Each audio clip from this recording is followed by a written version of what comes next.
Asia కప్కు team India సిద్ధమవుతోంది. త్వరలోనే భారత జట్టును సెలెక్టర్లు ప్రకటించబోతున్నారు. అయితే మెగా టోర్నీలో కొందరు ప్లేయర్లు ప్రత్యేక ఆకర్షణ కాబోతున్నారు. టీ20 వరల్డ్ కప్కు సమయం సమీపిస్తున్నందున ఆసియా కప్తో సరైన జట్టుపై భారత్ అంచనాకు వచ్చే అవకాశం ఉంది.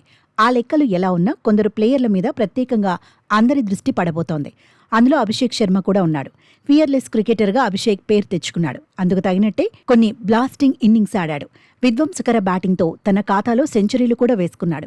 తనదైన రోజున ఎంతటి బౌలర్నైనా అభిషేక్ శర్మ అలవోకగా ఎదుర్కొంటాడు. అయితే టాలెంట్కు కొదువు లేకుండా నిలకడగా పరుగులు సాధించడం లేదనే విమర్శలున్నాయి. ఇప్పటికే జట్టులో చోటు కోసం తీవ్రమైన పోటీ ఉంది. ఓపెనింగ్ స్లాట్ కోసం యశస్వి జైస్వాల్ కూడా ఎదురుచూస్తున్నాడు. దీంతో ఎలాంటి ఒత్తిడి ఉండకూడదంటే అభిషేక్ శర్మ నిలకడగా పరుగులు సాధించాలనే కామెంట్స్ వినిపిస్తున్నాయి. గత కొంతకాలంగా సంజు శాంసన్ కూడా ఓపెనర్గానే ఆడుతున్నాడు. ఓ దశలో బ్యాక్ టు బ్యాక్ సెంచరీలతో ఔరా అనిపించాడు. అయితే సంజు కూడా నిలకడగా రాణించడం లేదన్న విమర్శలు ఉన్నాయి.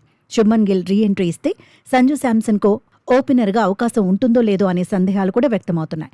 గతంలో భారత టీ20 జట్టు తరపున శుభ్మన్ గిల్ బరిలో దిగాడు. కానీ స్ట్రైక్ రేట్ గొప్పగా లేదనే కామెంట్స్ వినిపించాయి. టీ20 వరల్డ్ కప్లోనూ అవకాశం దక్కించుకోలేకపోయాడు.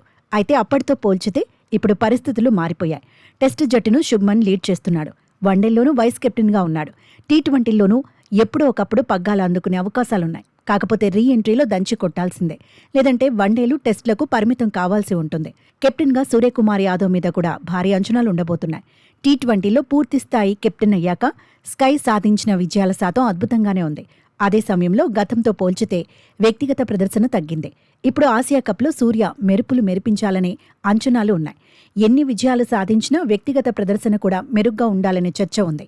రీ ఎంట్రీ ఇస్తే శ్రేయస్ అయ్యర్ మీద కూడా అందరి చూపు పడబోతోంది. కొంతకాలంగా వన్డేల్లోనే అయ్యర్ బరిలో దిగుతున్నాడు. 50 ఓవర్ల ఫార్మాట్లో నిలకడగా రాణిస్తున్నాడు. 3 ఫార్మాట్లలోనూ ఆడించాలనే డిమాండ్స్ ఉన్నాయి. ఐపీఎల్లో తన మార్కు చూపించాడు. ఆసియా కప్లోనూ చెలరేగితే శ్రేయస్ అయ్యర్కు తిరుగుండదు. ఫినిషింగ్ రోల్లో రింకు సింగ్ పైన అందరి చూపు ఉండబోతోంది. కొంతకాలంగా రింకు గ్రాఫ్ తగ్గిందనే వాదన ఉంది.